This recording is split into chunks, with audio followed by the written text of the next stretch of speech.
Trending na naman ang Pinay. Sikat na naman tayo. Another trending.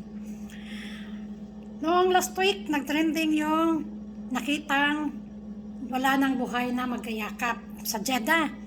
Ngayon trending na naman. Nakita mo niyo yung video ni Sir Juan. Hindi ko lang natapos kasi may trabaho ako eh.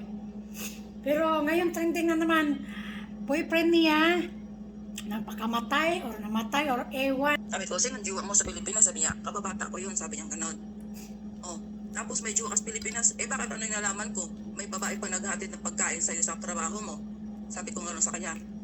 Kaya sabi ko, hindi ka pa rin nagbabago. Eh sabi niya, sige na sa Biyernes natin tayo magkita. Sabi niya gano'n, mag-book ka na lang ng gano'n. Kwarto ganyan. Kaya doon ako dito sa kaibigan ko. Mag-hotel sila. Eh yun, Wait lang nung po. Biyernes, Pati ko lang po, no? Ano po ba ang ipinost mo? Bakit mo ipinost? Si Kabayan. yung picture po namin, picture po niya natutulog, na nakahubad. So nakahubad At ang caption po doon, At ang caption ko po doon is, kung sino po nakakakilala sa lalaking to, hinahanap po siya ng asawa ng jowa niya. Parang nakita ko yun. Asawa Ako ng po jowa yun. niya. Ay, nakita ko yun! Okay, ma'am. Anong dahilan bakit humantong sa pagpo-post mo sa kanya ng ganun? Kasi nung Sabado, nag-message sa akin yung kuya niya. Hindi daw pinapansin ng kuya yung chat niya, mga ngumusta lamang daw siya, hindi naman daw siya manghihingi ng pera. Kaya chinat ko siya. Dinidid man niya ako, tinatawagan ko siya, dinidid man niya tawag ko, ganun. Sabi ko sa kuya niya, sabi ko, pagbantaan ko kaya tong kuya mo, sabi ko magre-reply eh. Pag binabantaan ko na magpo-post ako, magre-reply, tingnan mo. Ayun nga, nag-reply nga po siya. Siya unang nag-reply. Kasi nalaman po niya, yun po yun. So, Doon po nag-umpisa. so ibig sabihin, ginawa mo lang yun to get his attention. Opo, Okay. So prior that, ma'am, kayo po ay hiwalay na. opo. Gaano po ba katagal ang relasyon ninyo? If you don't mind. Iwalay na kaya niya, tapos Umabot magkikita po kami pa. ng 1 year and 8 months po. Sa 1 year and 8 months na yon, nabalitaan mo na may girlfriend siya sa Pilipinas and at the same time, meron din siyang girlfriend sa Saudi Arabia. Kanino niyo po nabalitaan yun? Ano po, yung may naging girlfriend siya dito. Opo. May contact pa rin naman po ako sa kanya kahit naghiwalay na kami. May contact pa rin ako sa kanya. At may nagsabi din po sa akin na kasama din niya sa trabaho. So, Ang nagsabi sa akin. so Ang sabi niya is, ang nagsabi sa akin ng kasama sa trabaho is, may nagpa-deliver sa kanya ng pagkain. Kaya sinabihan ko siya noong time na yun, nabi ko, sino nagpa-deliver sa'yo? Sabi niya, wala. Ako lang yun. Sabi ko, wag ako kilala kita. Hindi ka marunong mag-online ng order. Sabi ko sa kanya. Sabi ko, ayun, nanahimik ako. Pero nung time po kasi nagkita na kami,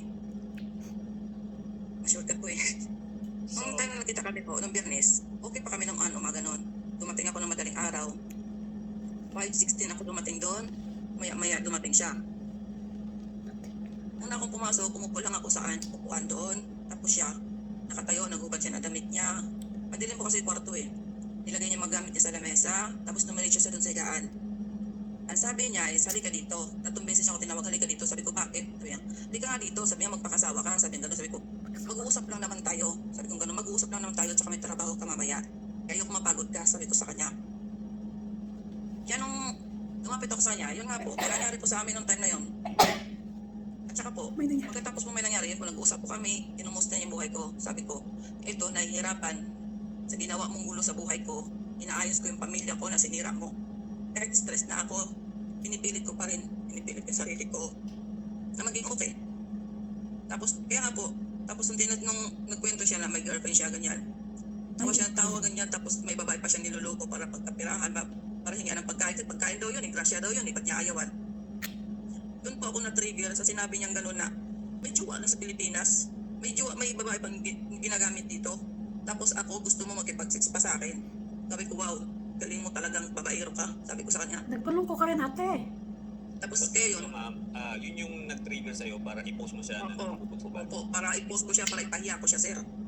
Yun yung naiisip mong panghihiganti sa kanya. Ang gusto ko lang is mapahiya talaga siya, sir.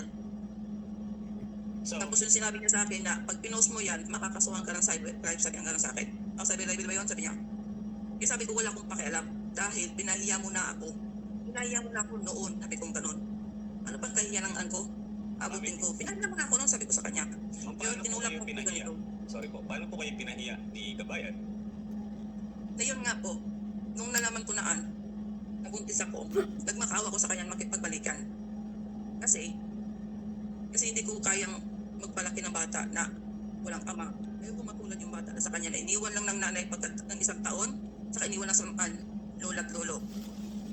Tapos yung time na yun, hindi pa alam na magulang ko nung time na yun, nabuntis ako. Kaya natatakot ako baka patayin ako ng papa ko, ganun. Kasi kilala ko kasi yung papa ko eh.